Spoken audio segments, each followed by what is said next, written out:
It's Tuesday and it's time for Falcon Focus.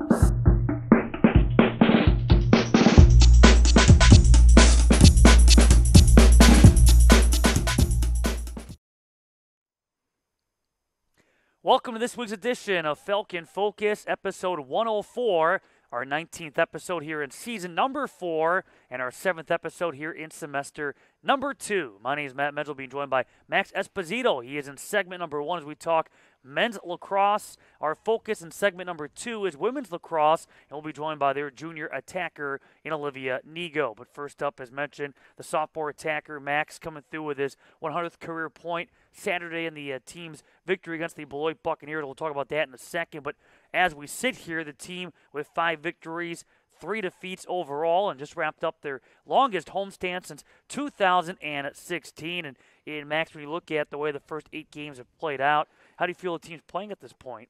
I feel we've played some pretty good ball so far. Definitely, I think a better start than last year.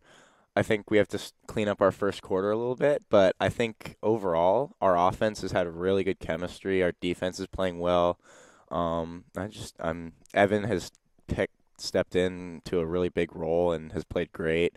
I think me, Caleb, and Chase, and Jason have all played well together. Our middies are playing well together, and we're just playing well as like a unit instead of kind of single individual players. We're playing well as a team, and that's kind of what you want in lacrosse. It's been great, and I've been having a lot of fun this year. It's been a lot of fun to watch, and you look back at Saturday, it was senior day slash the conference opener from Fitting Field, and that was a rout of the Beloit Buccaneers by the final score of 16-1. Jumped out to a 12-0 lead. When you look back at that game, what do you point at and say this is why we were able to have such a convincing win? I think our defense played incredible against Beloit. Our offense, honestly, I think we should have put up a little more points, and we're a little unhappy with that. But I mean, a win's a win, still won by 15. So, but I think Evan was playing great. Our defense was playing great, and I think overall we were moving the ball pretty well. We just weren't really finishing like we wanted to. But I mean, I think we played great as a team, and that was a great team win together. For you individually, you finished with 1 goal and 3 assists. Were you happy with the way you played? I think I could have cleaned it up a little bit more, but I mean, I'm still happy with. Obviously, I got the 100th, so that was really awesome.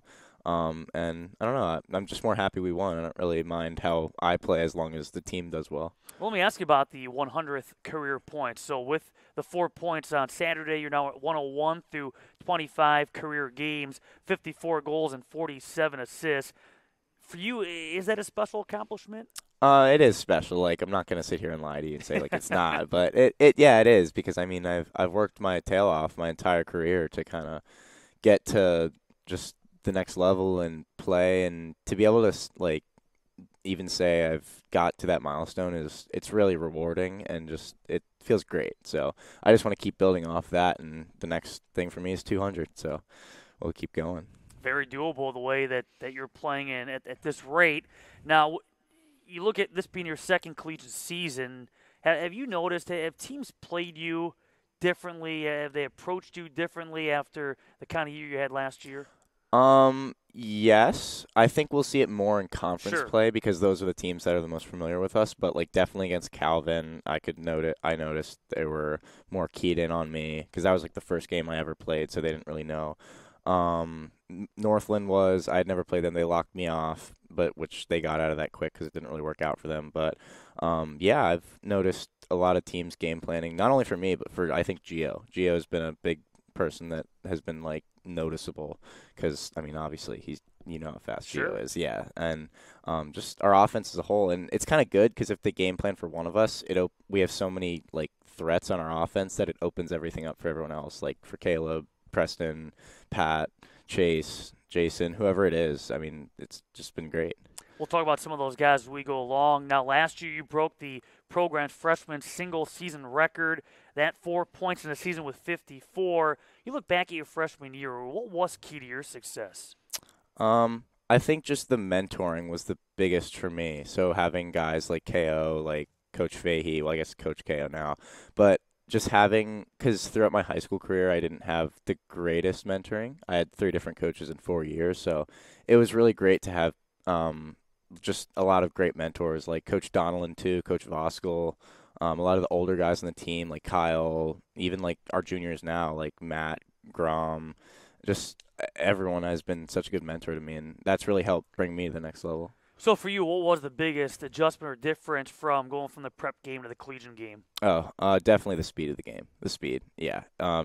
College lacrosse is 10 times faster than high school lacrosse, so just adjusting to that was probably the most difficult. And I guess the size of defenders, too. You mentioned you had at the prep level 3 coaches in 4 years. Did that make the transition a little bit easier than going from high school to college with, again, a brand new coach and a brand new system? You'd been through that so many times at the prep level. Yeah, absolutely. It made it easier just to sink in right away. There was so much support with Fahey, Voskel, Donnellan. It was just great because it made it so much more comfortable for me. So it really was a lot easier. You're from the state of Maryland. How did you end up at Concordia? Honestly, I don't even know. I got recruited here, and my junior year I came on a visit to. I came out my in like October I think for an athlete visit day, and then I came out in spring for a game. And when I came out in spring, I kind of knew that it just felt like home. And I think it was the Benedictine game right before the season got canceled, and I just felt at home. And Coach Fahey made me feel welcome. The players were really nice, and it was, I mean, obviously a beautiful campus. So I just felt at home and felt like it was right, and I just was like, let's go out. Yeah, so now I'm here. Are there a lot of similarities, Mequon, Wisconsin versus your hometown, or not at all? I would say the one thing that's like kind of obvious is it's cold. Sure. It's a lot colder, but honestly, kind of where I'm from, there's a lot of like variation. Like you have got your suburbs, and you've got your like your more country area, and I'm kind of right in the middle of all of it. So Mequon's kind of like that too, Sure. which has been so yeah, it's not too different, which has been nice. Yeah, Mequon's a nice town. And before we focus right back on the Falcons, staying with the topic of Maryland and high school, you tied the school record for points your senior season among a number of accolades. I guess when you look back and forget about the various coaching changes, but when you look back at your memories or your high school days, what are some of the highlights that stand out? Oh, definitely beating QO my senior year. QO was our rival team, Okay. and we had never beaten them in history. And playoffs my senior year, second round, we went into their house and we beat them for the first time in history, and it was probably the greatest game I've ever played. I think I had like 7 goals, something like that. But I mean, it was just the game of a lifetime, and we made history, and that was great, and that's really what I want to do here. But I don't need a playoff game too, so you ended their season on top of it all. Yeah, it was incredible, and we went to the state. We were the first team to go to the first like team at Northwest to go to the state playoffs, which was really great. So overall, when did you first start playing the sport of lacrosse, and why? I picked up lacrosse in 6th grade, kind of because a lot of my like classmates were playing it. I was done with soccer because every little kid plays soccer, Sure. but I hated it. I was so bad at it too, even though I thought it was good. But yeah, my dad was just like, "Hey, a lot of your buddies are playing lacrosse now. You should try it." And I was like, "Sure." And yeah, everything just went so fast. I went from like playing 2 years of rec to playing club ball in my 8th grade year, and to playing. Obviously, I made varsity as a freshman, and then just playing club and throughout high school, and just yeah, it went so fast and continues to go by really fast. So soccer, lacrosse, the 2 sports, or do you play other sports? I played football in 7th grade, but that ended quickly because I fractured my collarbone, and I wasn't very good. But So lacrosse it was. yes, lacrosse it was. It's always been. Here at Concordia now, obviously you're in year number 2, but is there a goal? Is there a performance? Is there a game that thus far stands out? Obviously you're hoping for bigger and better as the years go on, but to this point, is there something that stands out among the rest? Definitely, I'd say last year the MSOE game was probably I think our biggest win. That game was huge. It was just, I mean, that was so fun. Just we were all so into it. We were going. I mean, every time anyone scored, we'd go crazy. It was just a huge win because they were a good conference team. I would say IIT too, because obviously we needed that was winning in, Sure. so that was a huge game. And then this year I'd say Kalamazoo. Kalamazoo was kind of like that MSOE game. Like we were down 3-1 at half, and we pulled through, came back, and we were just on fire, and that was just awesome. So That was a fun one to start what was a very busy week for the Falcon men's lacrosse team. Last year, and you touched on this already, you played alongside KOD, who had some outstanding offensive totals. He's now part of the coaching staff. What did you learn from, playing alongside and or watching KOD last year? Um, I think learning how to play relaxed. That was one of the biggest things I learned from KO is just learning how to let the game come to you and not really force things. Um, Obviously, he's probably one of the greatest shooters I've ever seen, so I try to pick up off of him, even though he's a little bit bigger than me. But yeah, I just try to mimic a lot of the aspects of his game that I can bring to my game because I think obviously we're different styled players, but there's a lot of like mechanics, like his shooting and his passing that I can help bring into my game that I've tried to kind of utilize and learn from him. And he's been great this year. Like we've been working all season long on like shooting things like that. Just the little things that I mean, he knows so much about lacrosse. It's kind of crazy. So there's just so much to learn from him, and there's so much I have learned from him already. And his energy from the sideline, it's so contagious and it's easy to feed off of. When you look back and coming into this season, is there pressure to be one of those guys that helps fill that void now with Day gone, trying to, pick up some of that offensive power that's been lost? Yeah, I think absolutely. But I think the guys around me have made it really easy to not fall into that pressure just because they're so supportive. And like I said, we have so many good like senior leaders this year. Like Grom has been great in helping calm me down. Matt too. Kale's been great. Just like there's so much support around me that it's not really a lot of pressure. Even though like obviously like I that pressure's there, but I also kind of I want that pressure. Like that's kind of what you want. So. As a team, as of right now, the Falcons are averaging just over 13 goals a game, 47 shots a game. How confident are you in this team's offensive ability? I'm very confident. This is probably the best offense I've ever played in. I mean, our chemistry has been on point. I think the only thing that we need to work on has been our shooting, which I think everyone would agree with. But I think that's something that will come in time. And I mean, I'm just really excited for conference play. I'm really excited to play some of those really good teams again and kind of get our second chance. We've talked about Gio Nolatarski, Caleb Ruger. They've put together some great numbers already. How about the freshmen, Preston Meyer along with Jason Mahalski? How have those two fit in? Yeah, no, P Money's been great. I P love Money. Jason. Yeah, P Money. They've just been great. I mean, obviously, like they're kind of in the spot that like me and Pat were last year, where we came in and immediately thrown into the offense and started just started playing a lot. And I mean, Jason's a great finisher. He's a scrappy little guy, and then Preston's just like a downhill. I mean, he runs track too, so I call him Fast Guy 2.0 because Gio's Fast Guy 1.0. But yeah, they've been amazing, and I think they've handled pressure really well. I like P Money though. I'm going to have to start using that in the broadcast. Yeah. That's pretty good stuff. It's breaking news. It'll be announced by the NAC on Wednesday, but Evan Ledeen will be this week's NAC Defensive Player of the Week. The goalie getting better and better, and I think more and more confident and comfortable as a starter as the season's progressed. He picked up an assist, in fact, on Saturday. Now, defensively, the team's only allowed 6 goals or less in 3 of the last 4, limiting quality chances to the opposition. What do you think about the way the defense is coming along, or at least it's been progressing? I mean, I think they're playing a lot better. Like throughout the year. I don't think they were playing bad at the beginning of the year. I just think they've picked up so much because, I mean, obviously they're such a great unit. Like, you got guys like Jason, Zach, Ike, Ollie coming in as a freshman.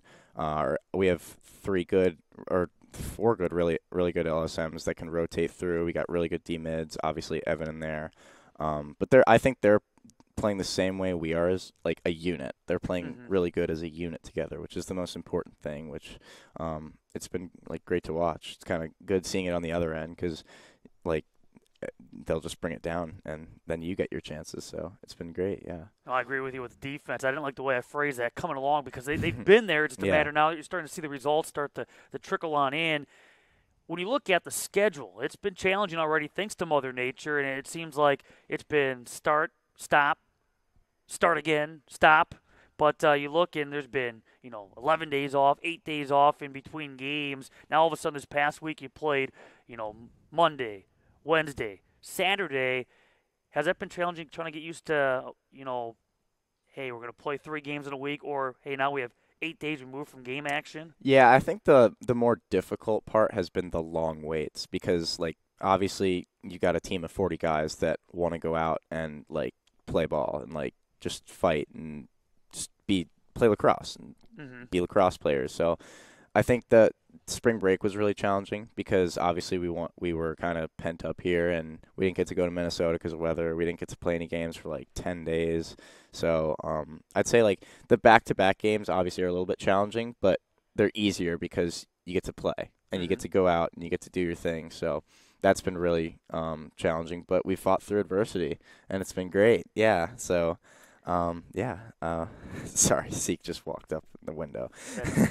But yeah, definitely I think we've done an amazing job fighting through adversity. So yeah. Aaron Seekman does that to all of our guests, so you're not the first. So last week beat Kalamazoo Monday. That was head coach Michael Fahey's 100th career win.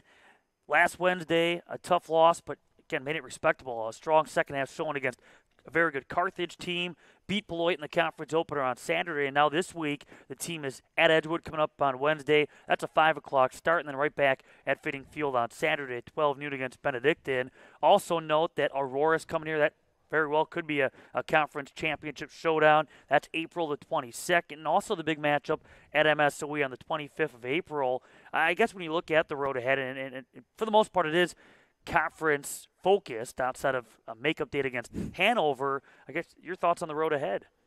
I'm just excited. I'm really excited because I'm really pumped for the Benedictine game, the Aurora game, MSOE obviously, even Edgewood this week. I'm really excited just because I mean a lot of these conference games we didn't get the result we wanted last year, and I'm just really excited for a second opportunity and kind of a chance to go out and win because I mean that's the goal. You want to win the conference, and it all starts with those big conference wins. So it's really excited. I think it's exciting, too, to get the opportunity to build off some of the results you guys had last week and some of the totals you had last week. As we wrap things up, finally, do you have goals for yourself for this season, for the team outside of the obvious, hey, we want to win a conference championship and make some noise? Well, for myself, I obviously would like to get the scoring record. That's in the back of my mind, but I could not score another goal for the rest of the season, and if we won every game, I wouldn't care. That would be amazing. So obviously I want to go to the tournament. That's the biggest thing. That's always kind of been my dream. I've wanted to play in the NCAA tournament, and I think we have a very real chance of getting there, and it's just a matter of us executing. So I'm just really excited. Well, Max, appreciate the time. All the best the rest of this season. Great talking with you. And you can see him and the team in action at Fitting Field on Saturday at 12 noon against Benedictine. When we come back, our focus will shift to women's lacrosse, and we'll talk with Olivia Nego. Stay tuned. You're tuned into Falcon Focus.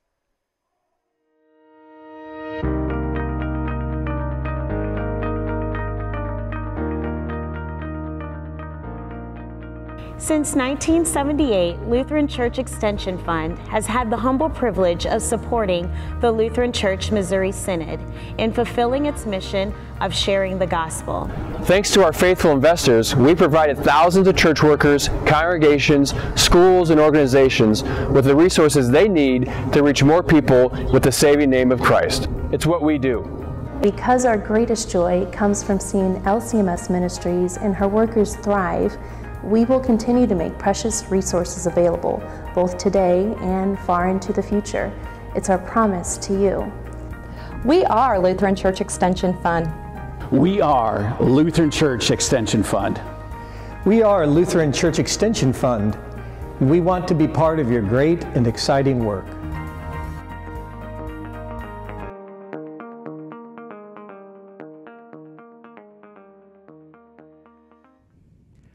Welcome back to Falcon Focus, episode 104, our 19th episode here in season number 4, and our 7th episode here in semester number 2. Our focus now on women's lacrosse and being joined by junior attacker Olivia Nego. The women's lacrosse team, 4 victories, 6 defeats. And when you look at the 6 losses, there have been 2 one-goal losses and a 3-goal loss, so the team has been right there and coming off now 3 consecutive victories during this current homestand. So let's start there, Olivia, and you look at the way the team's playing. How do you feel the team is playing at this point? I think we're doing great. I think we've picked so much energy up and momentum up in the past couple of games. Being at home, I know everyone's super excited. So getting those past 3 wins at home have been super killer and just a great morale boost for the team. I know we were struggling there for a little bit, just losing by 1, which is always killer because you play the what if game in your head and you're like, oh, that's terrible. So it's been super great to really just kind of crush some teams this past weekend and boost our stats and boost our morale, and especially being at home. And you talk about some of those close losses. We'll talk about it as we go along, but finally, nice to see one of those close games go in the win column. That on Thursday in overtime and knocking off Kalamazoo. When you look at the team, so many returnees from that last year, has there been instant team chemistry coming into this season, or has that kind of been a work in progress? Yeah, I think that we've had a lot of away games and a lot of overnights right in the beginning of the season, and I think that just kind of helped us right away boost into some more team bonding. I know that me and my fellow captains have really been working on that team morale and that team chemistry and starting bonding in the fall just to get everyone on the same page. Everyone's been so excited to get back into season. I know COVID gave us a couple of frustrating years, so having a relatively deeper roster this year, everybody was really ready to come back and play, and no drama because everyone just wants to go and play. I feel like a privilege to be back in season, so it's just been super exciting. You talk about road trips and getting an opportunity to spend time together. Over spring break, you guys went to Hilton Head, South Carolina. How was that trip? Yeah, it was wonderful. Warm weather, cannot complain at all. Had a tough loss down there. A close game was definitely one of them, but got to spend some time with each other, cooking, hanging out at the houses, and then on the beach, and you can't complain about that. It's just fun to be able to go travel together, hit the airport. Always a good time. I was going to ask you that. So it wasn't just a business trip. You guys got some downtime and you got to experience South Carolina a little bit. Yeah, I know I took my book onto the beach and read for a couple of hours. For sure. It's gorgeous. It's a gorgeous place. First time I've been to South Carolina, so I loved it. And now welcome back to Wisconsin, where it doesn't know if it wants to snow, rain, if it wants to be 60 or 30 or winter. But this past Thursday, and you touched on this, finally the team had its home opener. It was the latest date for a home opener in program history, and it's coming after being away for 7 games. So how nice was it to finally be at Fitting Field for game action on Thursday? Oh, it was amazing. I know I love hearing all the goal songs, the post-goal songs, and being able to be in the locker room and get the disco ball going and the speaker full disco ball. Yeah, got a disco ball in the locker room. How did that come about? One of our freshmen, Caitlin, came in and she was like, I got a disco ball. We're going to go ham, get hype before games, and be able to really pump it up. I know everyone was stoked. I think sometimes it's just like the little things that really get you excited, being able to wear the white jerseys again. We wore them away in South Carolina once, but really being able to wear them at home and see our lockers and just hang out in the locker room before we even get on the field for a couple hours and just relax and be able to pump each other up and get really ready. It's always a good time. You mentioned goal songs. Do you guys pick your own goal song, or is it just by random? And if so, what song is your goal song? My goal song is My Type, the one by Same Motel, but the one this year is supposed to be the same one, but it got mixed up and it's a different one. So you score a goal and you're like, what is this? Yeah. I had like 4 or 5 of my teammates come up and go, Olivia, is this your song? I go, I don't know, but I still scored, so I'm not. It's working. If it's not broke, don't fix it. No, but it's fun. Yeah, I coordinate all those on the team. So if you don't pick one, I'm going to choose it for you. And it's been fun. I chose Cammy McCardle's Power by Kanye, and I just get so excited every time I hear it because it means Cammy's scoring again. And that's always like a sight to be seen. She's killing it. So when you pick a song, what do you require? What needs to be? What kind of song does it need to be? It's just got to be loud. Usually it'll fit someone's personality, so you can tell. Yeah, just loud and charged, something that gets you hype and excites you about scoring a goal. brings the momentum back into the game for sure, breaks it up. So right now the team is currently on a 4-game homestand that will culminate on Wednesday with a 4 o'clock start against Edgewood College. You kind of touched on this a little bit, but is there more of a pregame routine? Do you guys kind of have a schedule you can tend to follow now, being at home versus when you're on the road and you're traveling and you don't know exactly when you're going to be at the site of competition? Yeah, I think the bus rides can get quiet, so it's nice to be able to be in the locker room and nice and loud. We're in the locker room like 2 hours before-ish, depending on class.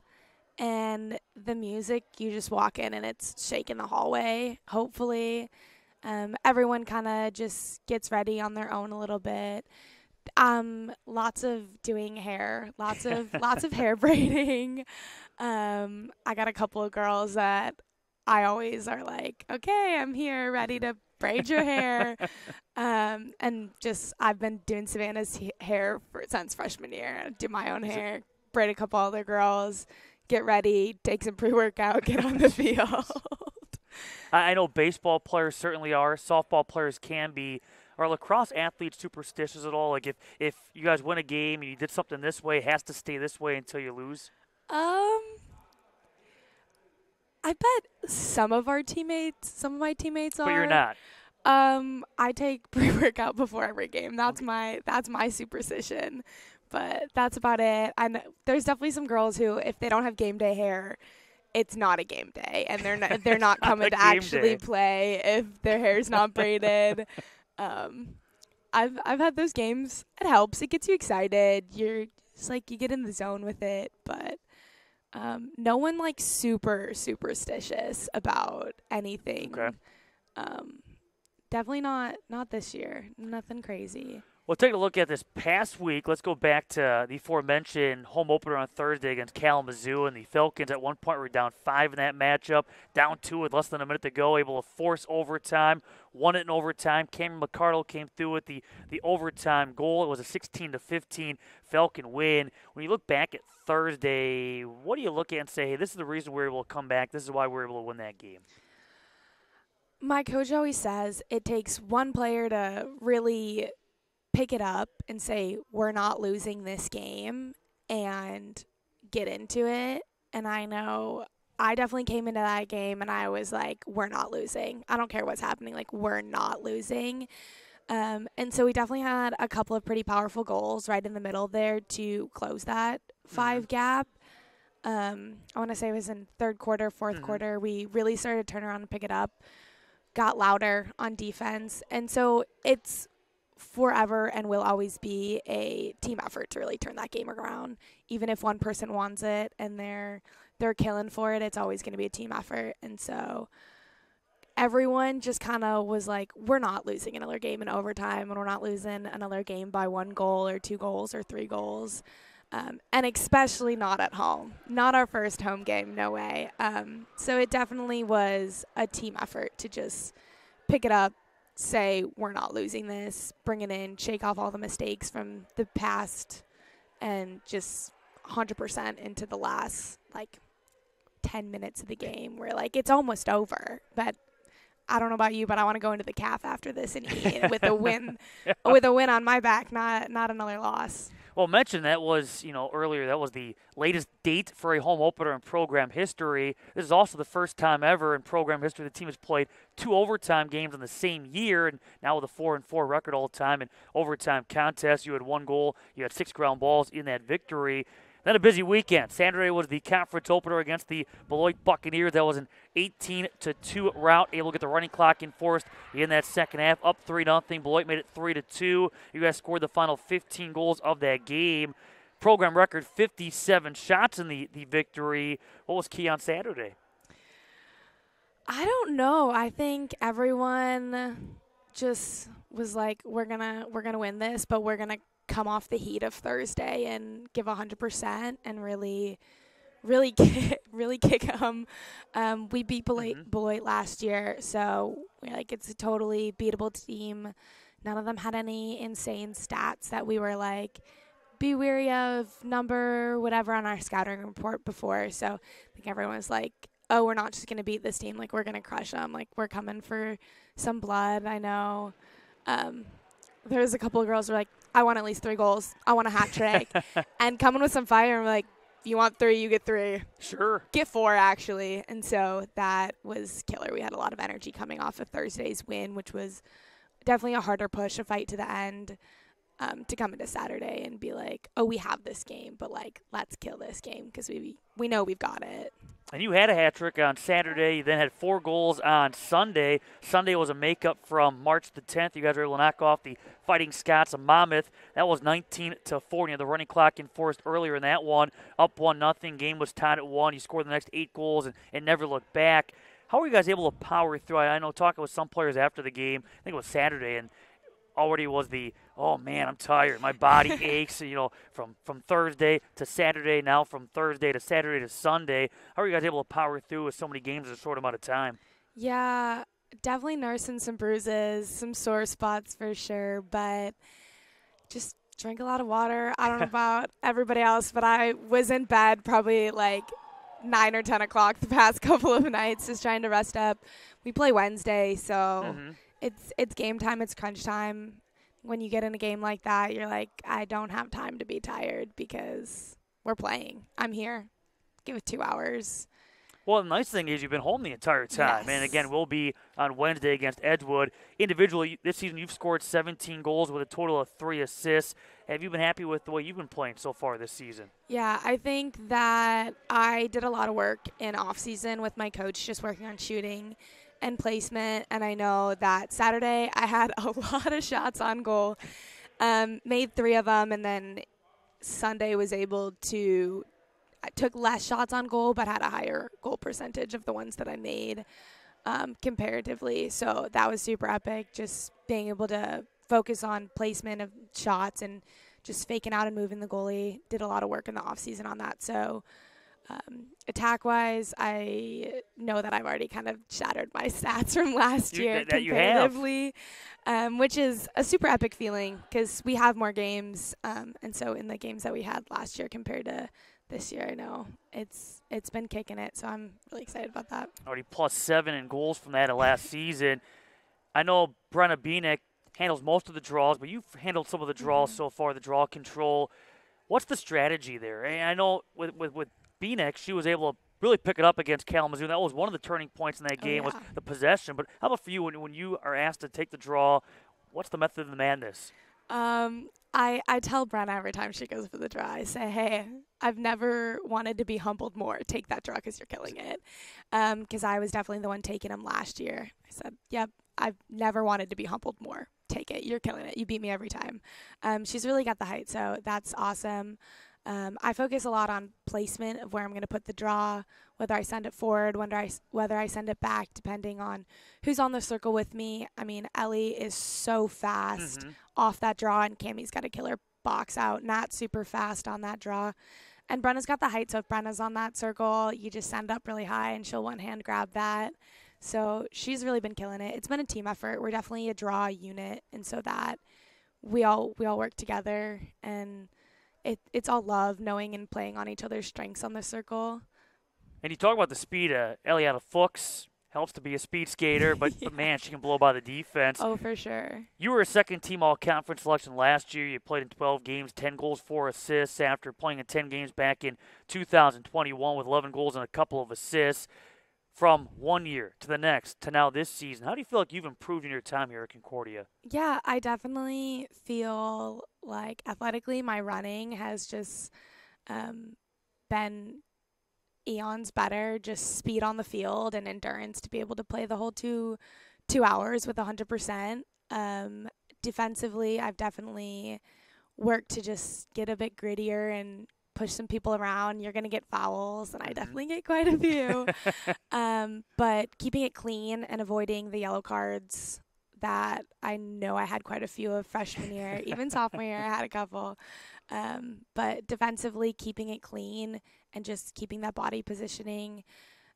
I know that just thanks to my teammates, like they've pushed me a ton on and off season, and being able to really pair up against Ellie and knowing that I'm probably going to get beat by her speed, but doing my best has really pushed my defense because there's other fast girls in the game, in the other team. So it's been such a team effort. I love the way that they push me to be better, and I know that just by playing with them, I've gotten so much better over the past couple of years.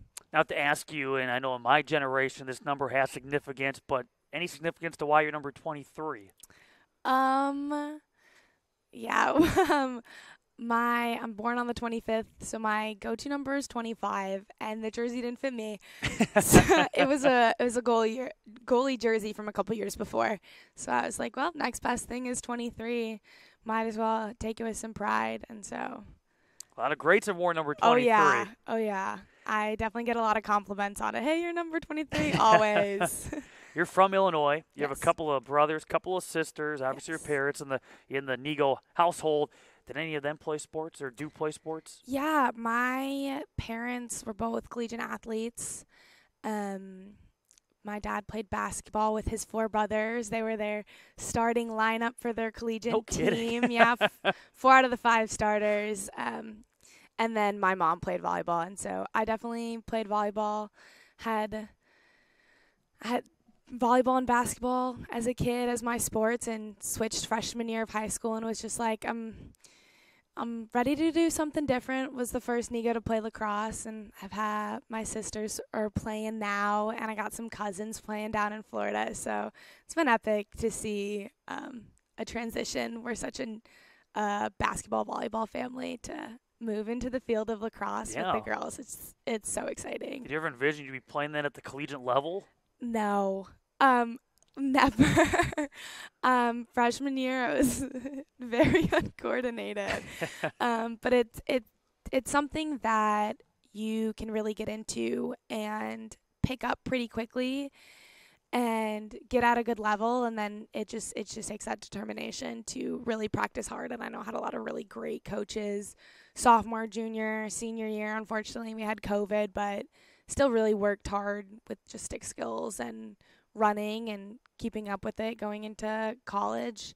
So I did not expect to be playing collegiate lacrosse when I was a freshman in high school, but I mean, here you are. You never know It's working.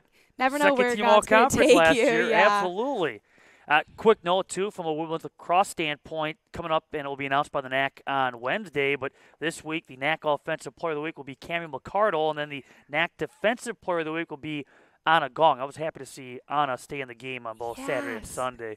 I know she was upset with the 2 quick yellows on Thursday, a quick exit. It's hard. Sometimes those girls got little bobbleheads and just their head right into the stick, and you're like, that wasn't anything. Thursday that was very clean. Thursday was yellow card happy too, I might add. It really was, and we've had a couple of those games, but I think as a team we've all together picked it up. I know Ava gets a lot of yellow cards, and so she goes a game without getting a yellow card, and we're all like, gotta celebrate. Let's celebrate. You're doing great. Clean sticks. I mean, it's an aggressive sport, whether it's considered contact or not, where we're definitely hitting each other. And so really positioning your body and keeping your stick up. There's been a couple of times where I've turned and hit a stick to my head and was like, that was probably my fault, but they got the card for it, and vice versa. It's just how it goes. It depends on the ref that you got what they're calling, and sometimes the girls are just noodles. This is true. Let's wrap it up by looking at the road ahead. And for the team, as mentioned, wrapping up a 4-game homestand that will take place on Wednesday at 4 o'clock. Hope to see you out at Fitting Field against the Edgewood College Eagles. And then the team will be on the road next Tuesday at Marion. And we'll see how the team fares here in conference play. But one of the big matchups coming up will be on April the 22nd. That's a home game against predicted to finish number 1 Aurora at 3 o'clock. I guess to wrap it all up, your thoughts into the road ahead and what to maybe expect here in conference competition. Yeah, I think that looking at alert team stats, I know I do my research before we even get the scouting report, was looking at Edgewood last night. I think we're just such a better team this year. More chemistry, way more, just more talent, and more skill development in the past year. So I think I'm really, really hoping for a win against Edgewood. I think if we play the way we played against Kalamazoo, we should pick that win up. Aurora is always a tough battle, but it's such a learning experience playing a team that's pretty good. teaches you really quick to get better body positioning and protect your stick. So it's always Aurora's always been a tough game, but I think that this year we're going to really hopefully give them a run for their money and hold them off pretty strong, and hopefully learn from that going into the rest of our conference games with CUC, which they're not looking so great this year. So I'm hoping that we can beat them this year too, since we haven't with my freshman or sophomore year. So I'm really hoping we can beat them. And yeah, are those last conference That's pretty much games? it. And then conference tournament. Yeah. Be here before you know it. Crazy. It's moving fast. It really is. Olivia, thanks a lot for your time. All the best this season. We'll see you out at Fitting Field tomorrow. Thank you so much for having me. Again, women's lacrosse, 4 o'clock Wednesday against Edgewood. Thanks to Olivia Nigo. Thanks to Max Esposito in segment number 1. Thanks to our lacrosse programs. And all the best as they continue here in this 2023 spring. And thank you for watching this week's edition of Falcon Focus.